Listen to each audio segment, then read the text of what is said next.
seribu rebah di sisiku, Kau tetaplah Allah penolongku. Walau 10.000 rebah di kananku, takkan ku goyah, sebab Yesus sertaku. Walau 1000 rebah di sisiku, Kau tetaplah Allah penolongku.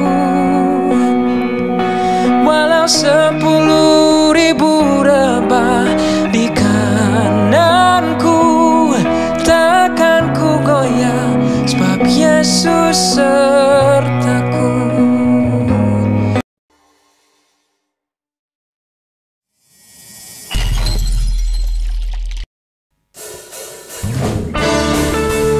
Shalom.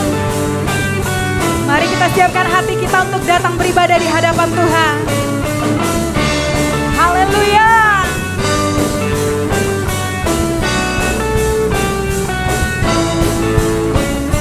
Dasar dari yang ku harapkan, bukti dari segala yang tak kulihat. Iman berikanku kekuatan untuk melakukan perkara yang hebat. Bersama Rohmu, ku pasti menang. Ku pasti menang. Tinggi namamu dipuji, hormat kemuliaan, sorak dengan senang hati, Raja keagungan. Amin. Mari beri tepuk tangan bagi Tuhan. Kau tak biarkan pencobaan, yes Lord, melebihi batas kekuatanku. Kau yang berikanku kemuliaan, semakin serupa dengan gambaranmu. Katakan bersama Rohmu. Bersama Rohmu. Yes, bersama Rohmu. Ku pasti menang. Tinggi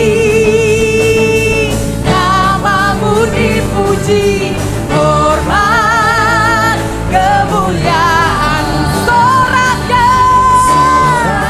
Haleluya. Dengan senang hati, Raja keagungan.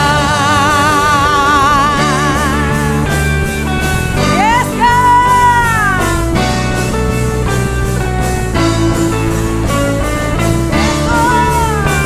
Terima kasih Tuhan. Mari sama-sama kita katakan tinggi namamu Tuhan. Yes Lord. Namamu dipuji, hormat kemuliaan, soraklah. Yes God, haleluya. Dengan segenap hati, Raja keagungan.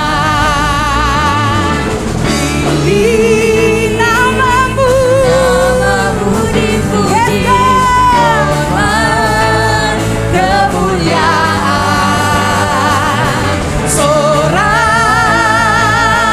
dengan segenap hati, Raja keagungan. Dialah Raja keagungan.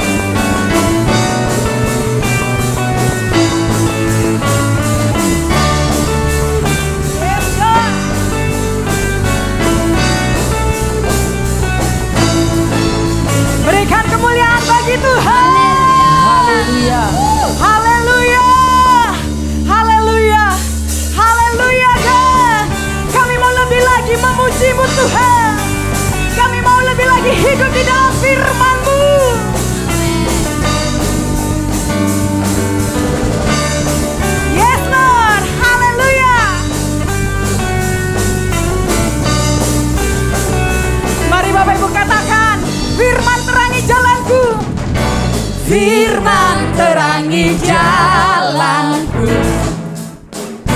perisai iman di setiap waktu, lindungiku dari segala. Tak pernah kami ragu Tuhan. Kau bersamaku, setia menjaga dengan kuasa mulia. Di dalam namanya Yesus dan sumber pengharapan di sepanjang hidupku. Hanya di dalam kuasa-Nya pasti tersedia kemenangan bagiku selama-lamanya.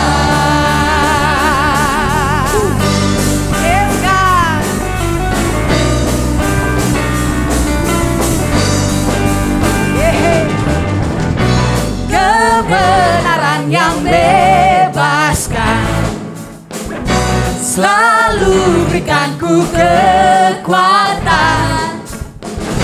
hadapi segala tantangan. Tak pernah ku ragu karena Dia bersamaku, setia menjaga dengan kuasa mulia. Di dalam namanya Yesus Dia sumber pengharapan di sepanjang hidup. Hanya di dalam kuasa-Nya pasti tersedia kemenangan bagiku selama-lamanya.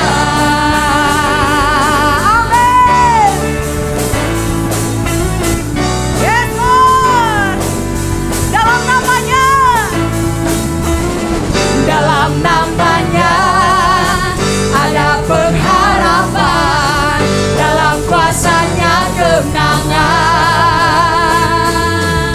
Hanya di dalam namanya Yesus Dia sumber pengharapan di sepanjang hidup. Katakan hanya di dalam kuasa-Nya. Hanya di dalam kuasa-Nya pasti tersedia kemenangan bagiku selamanya. Hanya di dalam namanya Yesus Dia sumber pengharapan di sepanjang hidup. Oh, hanya di dalam kuasa-Nya pasti tersedia kemenangan bagiku selama-lamanya.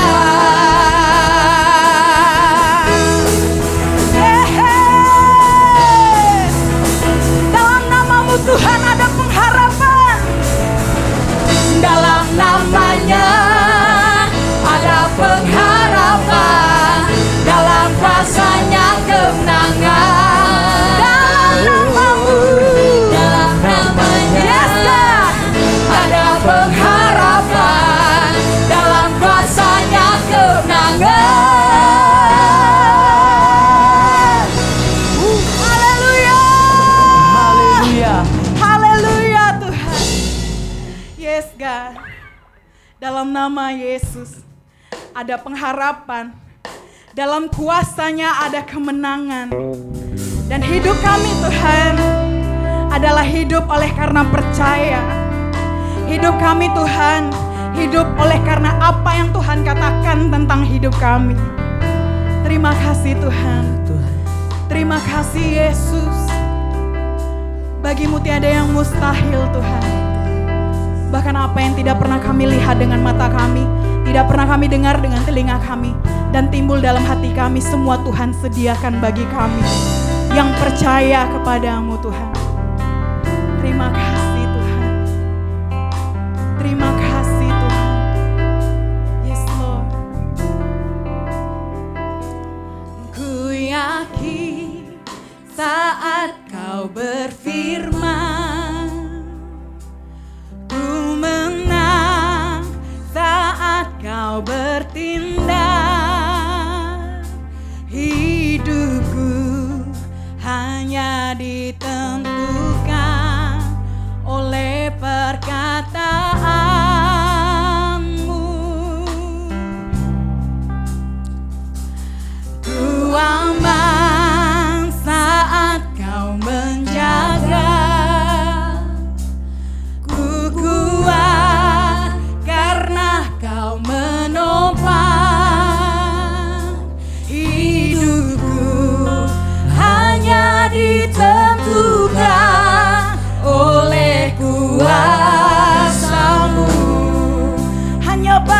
Tuhan tiada yang mustahil.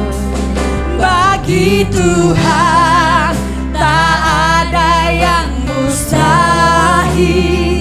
Bagi Tuhan tak ada yang tak mungkin. Mujizatnya disediakan bagiku. Ku diangkat dan dipulihkannya. Terima kasih Yesus, terima kasih Tuhan.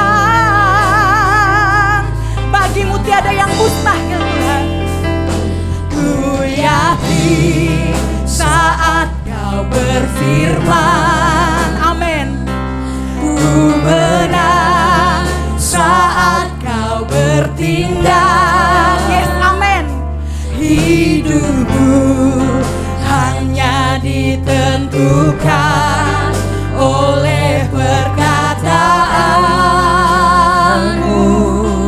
Kami aman karena Kau menjaga kami Tuhan. Ku aman saat Kau menjaga. Ku kuat karena Kau menopang. Karena Kau yang menopang. Hidupku hanya ditentukan oleh kuasa-Mu. Bagi Yesus, bagi Tuhan tak ada yang mustahil. Bagi Tuhan tak ada yang tak mungkin. Mujizatnya disediakan bagiku. Ku diangkat dan dipulihkannya. Bagimu Tuhan tak ada yang mustahil. Tak ada yang mustahil. Bagi Tuhan tak ada yang tak mungkin. Mujizatnya disediakan bagiku. Ku diangkat dan dipulihkannya. Oh, bagi Tuhan tak ada yang mustahil. Tak ada yang mustahil. Tuhan tak ada yang tak mungkin. Mujizatnya disediakan bagiku. Ku diangkat dan dipulihkan. Mari Bapak Ibu angkat tanganmu di hadapannya. Katakan bagimu Tuhan tak ada yang mustahil. Bagi Tuhan tak ada yang mustahil. Bagi Tuhan tak ada yang tak mungkin. Mujizatnya disediakan bagiku. Ku diangkat dan dipulihkannya. Bagi Tuhan tak ada yang mustahil. Terima kasih Tuhan. Bagi Tuhan tak ada yang tak mungkin. Mujizatnya disediakan bagiku. Ku diangkat dan dipulihkannya. Katakan mujizatnya disediakan bagi. Mujizatnya, mujizatnya disediakan bagiku. Kau sediakan. Mujizatnya disediakan bagiku. Ku diangkat dan dipulihkannya.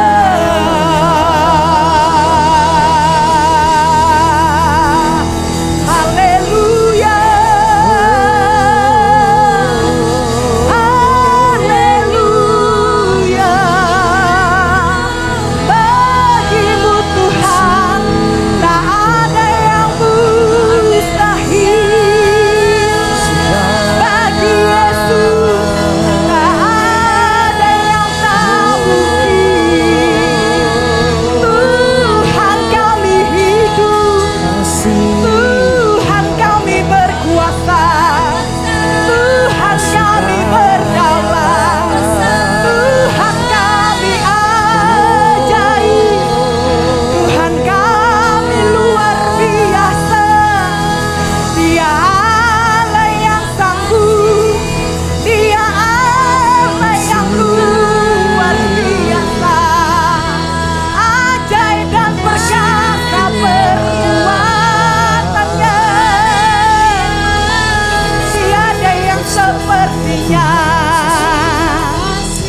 Hidup kami Tuhan, hidup kami Tuhan hanya ditentukan oleh perkataan-Mu Tuhan.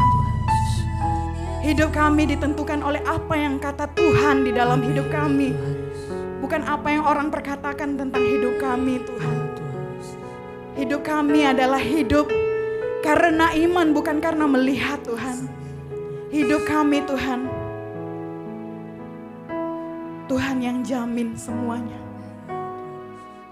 Jika Tuhan ada bersama kami, siapakah yang perlu kami takuti di bumi ini Tuhan?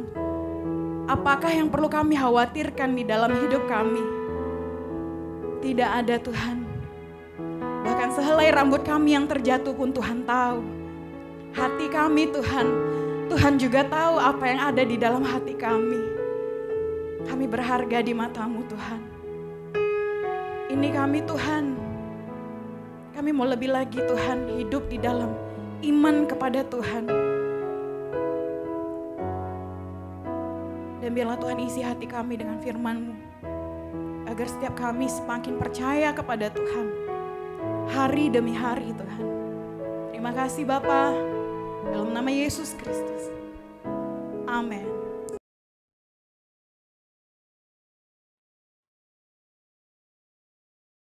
Shalom, kita berjumpa lagi pada hari ini di dalam ibadah online. Yang saya beri tema Jehovah Sama, Allah Maha Hadir. Firman Tuhan yang terdapat di dalam Keluaran pasalnya yang ke-13, ayatnya yang ke-21, dan di dalam Yeskiel pasalnya yang ke-48, ayat yang ke-35, saya membacakannya. Tuhan berjalan di depan mereka pada siang hari dalam tiang awan untuk menuntun mereka di jalan, dan pada waktu malam dalam tiang api untuk menerangi mereka, sehingga mereka dapat berjalan siang dan malam. Jadi, keliling kota itu adalah 18.000 hasta. Sejak hari itu, nama kota itu ialah Tuhan hadir di situ. Kedua ayat tersebut di atas meyakinkan setiap kita siapakah Allah yang sesungguhnya, bahwa Dia Allah Maha Hadir. Apa artinya Allah itu Maha Hadir? Awalan Maha yaitu omni, yang berasal dari bahasa Latin yang berarti semua. Jadi untuk menyatakan kalau Allah itu Maha Hadir sama dengan mengatakan bahwa Allah hadir di semua tempat. Pandangan kekristenan tentang Allah Maha Hadir dibagi menjadi dua bagian. Yang pertama yaitu transenden, atau seringkali disebut jauh dari jangkauan akal budi. Ada juga yang kedua yaitu imanen, artinya dalam jangkauan akal budi. Walaupun Allah tidak sepenuhnya menjelma dalam seluruh ciptaannya, Ia tetap hadir di mana saja, kapan saja. Kehadiran Allah terus berlangsung dalam ciptaannya, walaupun hal itu bisa saja tidak terlihat dengan cara yang sama setiap saat kepada semua orang. Alkitab mengungkapkan bahwa Allah dapat hadir bagi seseorang dengan nyata dan bagi setiap makhluk ciptaannya di setiap waktu. Maha hadir adalah cara Allah untuk hadir di setiap waktu dan tempat. Walaupun Allah hadir di dalam setiap waktu dan tempat, Allah tidak pernah terbatas oleh ruang dan waktu. Allah ada saat ini dan di mana saja. Tidak ada bagian yang terkecil dari sesuatu yang luput dari kehadiran Allah. Dan tidak ada galaksi yang terlalu luas yang tidak terjangkau oleh Allah. Namun jika kita menghilangkan salah satu ciptaannya, Allah akan mengetahui hal itu. Karena Ia mengetahui segala kemungkinan apakah itu sesudah terjadi atau belum. Allah secara khusus hadir bagi mereka yang menyerukan namanya, yang berdoa bagi orang lain, yang memohon berdoa dengan sungguh-sungguh supaya ada pengampunan, dan secara ajaib hadir di dalam setiap gereja di atas muka bumi ini, termasuk memastikan bahwa iblis tidak pernah menang. Salah satu paradoks yang penting, kehadiran Allah di dalam neraka, tempat orang berdosa, inilah membuktikan bahwa Allah Maha Hadir. Ia mengetahui penderitaan mereka yang berada di neraka. Ia mengetahui kesesakan mereka. Tuhan mengetahui permohonan mereka akan pengampunan, air mata, kesedihan mereka, akan hukuman kekal yang menimpa mereka. Allah tahu semuanya. Kita bangga dan sukacita memiliki Tuhan yang bukan hanya duduk di dalam tahta Maha Kudusnya, dalam kerajaan sorga, namun juga tinggal dekat dengan kita, karena Dia adalah Allah Jehovah Sama. Tuhan hadir di tengah-tengah umatnya dengan tujuan supaya kita tidak takut walaupun kita berada di tengah-tengah dunia yang jahat dan penuh gejolak ini. Alkitab berkata, janganlah takut, sebab aku menyertai engkau. Jangan bimbang, sebab aku ini Allahmu, akan meneguhkan, bahkan akan menolong engkau. Aku akan memegang engkau dengan tangan kananku yang membawa kemenangan. Tuhan menyatakan kehadirannya atas bangsa Israel di padang gurun melalui tiang awan dan tiang api, yang tadi firman Tuhan yang pertama saya telah membacakannya. Dalam peristiwa perkawinan di Kana, di dalam Injil Yohanes pasalnya yang kedua, ayat yang ke-11, mengingatkan kita tentang arti kehadiran Tuhan dalam hidup ini. Saat pesta berlangsung, terjadi suatu masalah yang tidak bisa dianggap enteng, yaitu kehabisan anggur. Beruntung si tuan rumah mengundang Yesus hadir di dalam pesta mereka. Kehadiran Tuhan sanggup mengubah masalah menjadi mujizat. Air diubahnya menjadi anggur. Kondisi yang menakutkan banyak orang adalah saat ia mengalami kekurangan. Makna kekurangan menurut KBBI menunjukkan pada situasi tidak tersedianya sesuatu di saat yang diperlukan. Keluarga mempelai di Kana yang kekurangan anggur saat pesta pernikahan akan panik dan bingung. Air anggur dalam tradisi umat Israel merupakan lambang sukacita, kehangatan, dan penghormatan kepada para tamu yang hadir dalam pesta pernikahan. Karena itu, kekurangan anggur saat pesta berlangsung dianggap tidak mampu menjamu dan menghormati para tamu yang telah diundang. Sebagaimana halnya di dalam adat istiadat dan budaya di dunia ini pada umumnya, anggota keluarga akan panik dan bingung apabila di saat tamu hadir, mereka kekurangan jamuan makan atau minum pada saat itu. Dengan demikian, makna kekurangan dalam konteks ini bukan dalam pengertian hidup dalam kemiskinan, tetapi tidak mampu memenuhi di saat yang dibutuhkan saat itu. Umumnya pesta pernikahan telah dipersiapkan dan direncanakan dengan matang. Mereka telah menghitung jumlah konsumsi dan menyediakan cadangan apabila jumlah tamu yang datang melebihi perkiraan. Tetapi bagaimana apabila perhitungan tersebut meleset? Seluruh rencana yang dibuat pada hari-hari tersebut ternyata gagal untuk mengantisipasinya, dan hal-hal yang di luar dugaan tentunya. Krisis terjadi di sini. Mereka tidak dapat menemukan jalan keluar di saat yang krusial. mereka tidak dapat membeli makanan dan minuman ekstra, walaupun pada hari itu mereka memiliki banyak uang.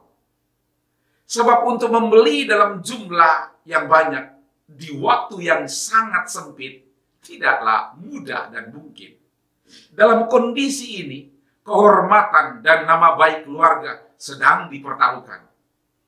Namun dalam kondisi yang sulit itu, hadirnya diri Yesus yang mampu menyelesaikan dan persoalan yang krusial tersebut. Melalui kehadiran Tuhan, tersedia anggur yang terbaik dan melimpah sehingga jamuan pesta pernikahan dapat berjalan dengan semarak. Para tamu dan undangan merasa puas di dalam sukacita karena mendapatkan suguhan anggur yang bukan hasil dari fermentasi tangan manusia, tetapi tangan Allah yang hadir dalam pesta di Kana. Pengalaman akan kekurangan seperti yang terjadi di kota Kana juga dapat terjadi dalam kehidupan kita saat ini. Semisalkan kita telah mempersiapkan segala sesuatu dan mengantisipasi hal-hal yang terburuk, tetapi pada saat pelaksanaan ternyata seluruh perhitungan tersebut meleset. Pemikiran yang matang dan perencanaan yang terbaik ternyata gagal mengantisipasi beberapa hal, sehingga menimbulkan gangguan yang serius. Kita tidak tahu bagaimana harus mengatasi permasalahan tersebut. Seluruh sumber daya dan kemampuan yang kita miliki tidak berdaya menghadapi situasi itu. Namun di saat yang genting itu ternyata Tuhan menyediakan pertolongan yang tidak pernah terduga. Kita menemukan solusi di luar perencanaan dan pemikiran. Bahkan jalan keluar yang disediakan Tuhan tersebut melebihi daripada apa yang kita harapkan. Bahkan anugerah anggur keselamatan adalah pemeliharaan Allah yang melimpah di saat kita mengalami krisis dan tidak menemukan jalan keluar. Peristiwa mujizat Yesus mengubah air menjadi anggur, sehingga kehidupan kita yang semula sedang kekurangan dalam tanda petik, digantinya dengan kelimpahan dapat terjadi dalam pengalaman iman kita. Saat terjadi kondisi krusial, kita mengalami pertolongan yang tidak terduga. Apakah saat ini? Apakah saat kita kehilangan pekerjaan, tetapi segera menemukan anugerah pekerjaan baru yang ternyata jauh lebih baik? Pengalaman mempersiapkan seluruh acara yang sangat penting, tetapi terjadi musibah yang tak terduga. Namun ajaib, kita mengalami pertolongannya. Keajaiban tidak selalu terjadi, tetapi nyata di dalam momen yang menentukan. Mujizat merupakan sesuatu yang sangat diharapkan oleh setiap orang. Tidak terkecuali bagi anak-anak Tuhan, bagi kita orang yang beriman. Mujizat bukanlah sesuatu yang aneh dan sulit untuk diraih. Berbeda dengan orang-orang yang tidak mengenal Yesus, orang-orang dunia yang mengandalkan akal pikirannya. Bagi mereka, mujizat adalah sesuatu yang mustahil terjadi. Tetapi puji Tuhan, pernikahan di Kana adalah mujizat terjadi oleh karena kehadiran Tuhan Yesus Kristus dalam pesta pernikahan tersebut. Nah, apa yang bisa kita pelajari dari momen pernikahan di Kana tatkala kehabisan anggur? Mujizat bisa terjadi apabila kita turut mengambil bagian di dalamnya. Yang pertama yang saya lihat di dalam firman ini, ayat yang ketiga dan ayat yang keempat, kita perlu mengundang Yesus.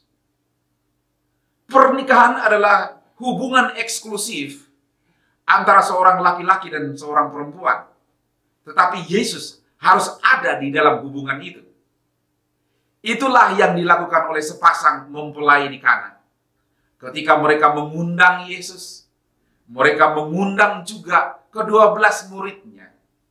sebenarnya mereka tidak terlalu kenal dengan Tuhan Yesus. Apalagi dengan ke-12 muridnya. Tetapi mereka mengundang Tuhan Yesus. Apa yang terjadi? Mujizat yang terjadi. Kalau pernikahan bisa berjalan puluhan tahun, itu adalah mujizat. Itu adalah anugerah Tuhan. Tuhan menjanjikan kekuatan dalam pernikahan Kristen. Pengkhotbah mengatakan di dalam Pengkhotbah 4 ayat yang ke-12 berkata demikian. Dan bila mana seorang dapat dikalahkan, 2 orang akan dapat bertahan. Tali 3 lembar tak mudah diputuskan. 2 orang akan dapat bertahan. Tali 3 lembar adalah suami, istri, dan Tuhan Yesus sendiri. Kita bisa mengalami sesuatu masalah yang sangat berat dalam hidup kita. Dan seringkali kita tidak dapat tahu jalan keluarnya, bukan? Situasi yang demikian seringkali membuat kita panik dan kehilangan akal. Tetapi waktu kita mengundang Yesus dan datang padanya, menceritakan apa yang menjadi pangkal permasalahan kita dengan jujur dan terbuka, maka Yesus akan bertindak dengan kuasa dan caranya yang ajaib. Itulah yang terjadi dalam pesta pernikahan di Kana. Mereka kekurangan anggur, tetapi kehadiran Tuhan Yesus di dalamnya memungkinkan mujizat terjadi. Artinya Allah hadir di dalam pesta pernikahan, mengakibatkan semua berjalan lancar karena mujizat datangnya dari Tuhan Yesus sendiri. Yang kedua yang saya lihat dalam firman ini, bawalah segala persoalan kepada Yesus dan percaya sepenuhnya kepadanya. Pada hari pertama pernikahan mereka, kedua mempelai ini sudah diperhadapkan dengan pelbagai masalah yang sangat besar, yaitu mereka kekurangan anggur. Bayangkan kalau itu terjadi pada zaman sekarang. Bayangkan kalau ada pernikahan dengan mengundang 750 tamu.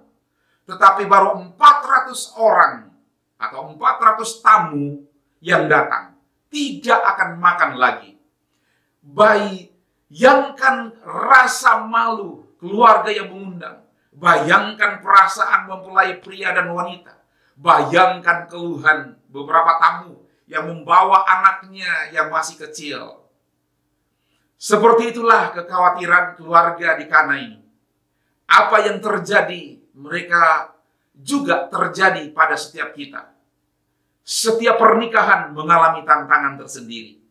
Banyak orang berkata, cinta itu buta. Tetapi pernikahan akan membuat mata kita terbuka. Benar sekali perkataan ini. Ada banyak hal yang kita temukan setelah pernikahan yang tidak kita ketahui sebelumnya. Ada juga yang berkata bahwa cinta itu seperti mimpi, tetapi pernikahan itu seperti jam waker. Pernikahan yang membangunkan kita dari mimpi. Memang setiap orang pasti ada masalah. Tetapi pertanyaannya, apa yang kita lakukan? Ada yang menyimpan masalah itu di dalam hatinya. Tetapi 2 orang di Kana membawa persoalan mereka kepada Yesus. Bawalah persoalan kita, apapun itu, di dalam doa kepada Tuhan Yesus. Dia hadir di dalam keluarga kita. Dia hadir di dalam pernikahan kita. Dia hadir untuk memberkati kita.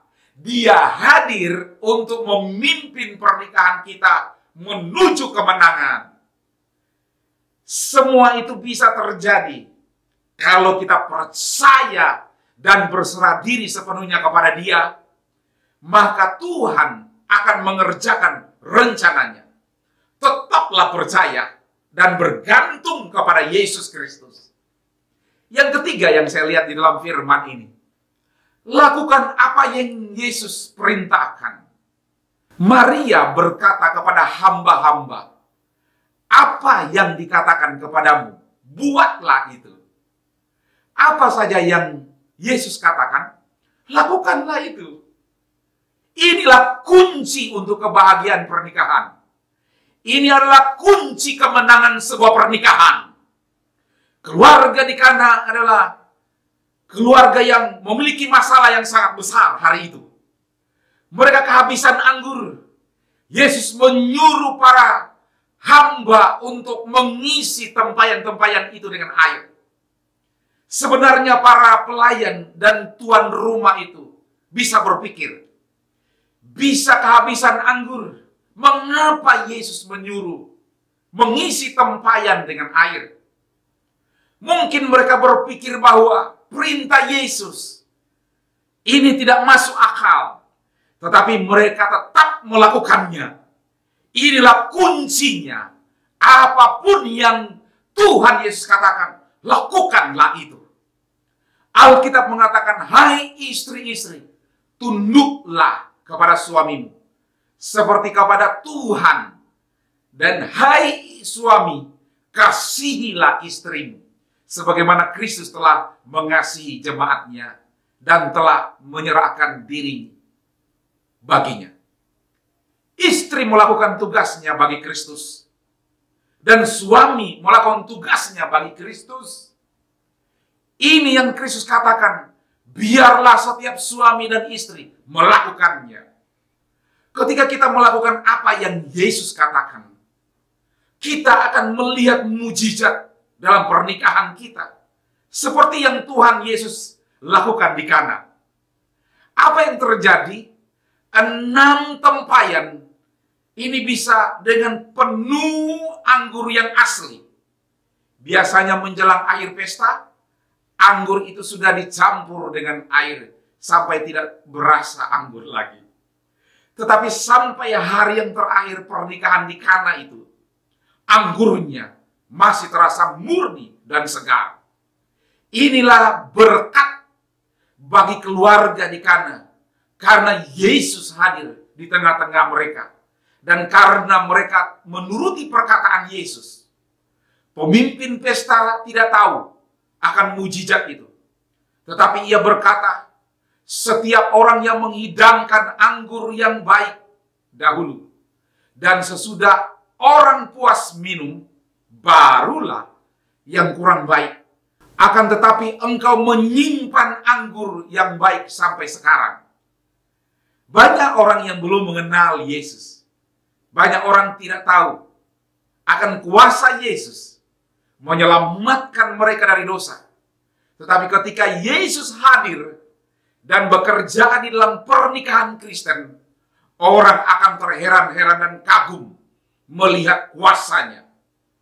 Mereka akan berkata, biasanya semakin lama menikah, semakin hilang kasihnya. Mengapa yang ini semakin dalam kasihnya? Di situ orang boleh mencari tahu lebih dalam tentang Yesus dan mereka boleh diselamatkan. Ayat yang ke-11 dari Yohanes pasalnya yang kedua dikatakan oleh firman Tuhan demikian. Hal itu dibuat oleh Yesus di Kana yang di Galilea sebagai yang pertama dari tanda-tandanya. Dan dengan itu ia telah menyatakan kemuliaannya dan murid-muridnya percaya kepadanya.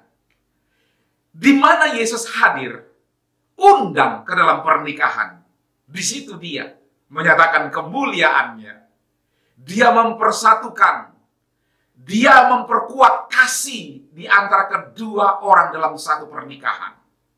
Orang-orang lain melihat kemuliaan Tuhan dan mereka bisa percaya kepadanya. Oleh sebab itu, ini membuktikan bahwa manusia tidak boleh berpangku tangan untuk menerima mujizat. Harus ada sesuatu yang kita kerjakan, yaitu melakukan apa yang Yesus perintahkan. Artinya, mujizat tidak terjadi atau berjalan sendiri jika kita tidak patuh kepada perintah Tuhan. Jikalau kita sudah melakukan apa yang menjadi bagian kita, maka Allah akan menyatakan kuasa dan kemuliaan-Nya. Kesimpulan saya lewat firman ini, apa yang Allah kerjakan lebih besar daripada yang pernah kita bayangkan. Bahkan apa yang Dia berikan lebih banyak dari apa yang pernah kita minta. Karena apa yang tidak pernah kita lihat, tidak pernah kita dengar, dan yang tidak pernah timbul di dalam hati, semua disediakannya untuk kita semua. Mari kita sama-sama berdoa untuk kita semua dimanapun Anda berada hari ini. Bapa, di dalam nama Tuhan Yesus Kristus, hamba-Mu berdoa kepada setiap mereka jemaat-Mu, kepada setiap mereka pemirsa dimanapun mereka berada. Aku doakan untuk rumah tangga mereka menjadi rumah tangga yang terbaik, selalu mengalami mujizat. Sebagaimana Engkau melakukan demonstrasi mujizat-Mu di Kana, di pesta pernikahan di Kana, Engkau sanggup juga melakukannya di dalam rumah tangga anak-anak-Mu dimanapun mereka berada. Berkati kesehatan mereka, lindungi dari kuman sakit penyakit manapun. Berkati pekerjaan mereka, berkati usaha bisnis mereka, dibuat Allah itu berhasil dalam hidup mereka. Hamba-Mu berdoa menyerahkan masa depan anak-anak mereka. Berdoa juga di dalam pelayanan mereka, apa saja yang mereka lakukan untuk pelayanan pekerjaan Tuhan. Campur tangan di dalam hidup mereka. Berkati kehidupan mereka, berkati masa depan mereka. Dan hamba-Mu berdoa, apa saja yang mereka perbuat, buat itu berhasil. Berhasil hari ini, berhasil untuk hari esok, berhasil untuk hari yang akan datang. Di dalam malaikat terang menjagai siang dan malam di dalam kehidupan jemaat, yang dimana Engkau hadir juga bersama-sama dengan kami hari ini. Kami berterima kasih kepada Allah yang setia kepada perjanjiannya, Allah yang hebat, Allah yang maha hadir, Allah yang manis, Allah yang berkuasa di bumi seperti di sorga. Di dalam nama Tuhan Yesus Kristus, Allah kami yang hidup, kami mengucap syukur dan berdoa. Kita yang percaya katakan, amin. Tuhan memberkati kita semua.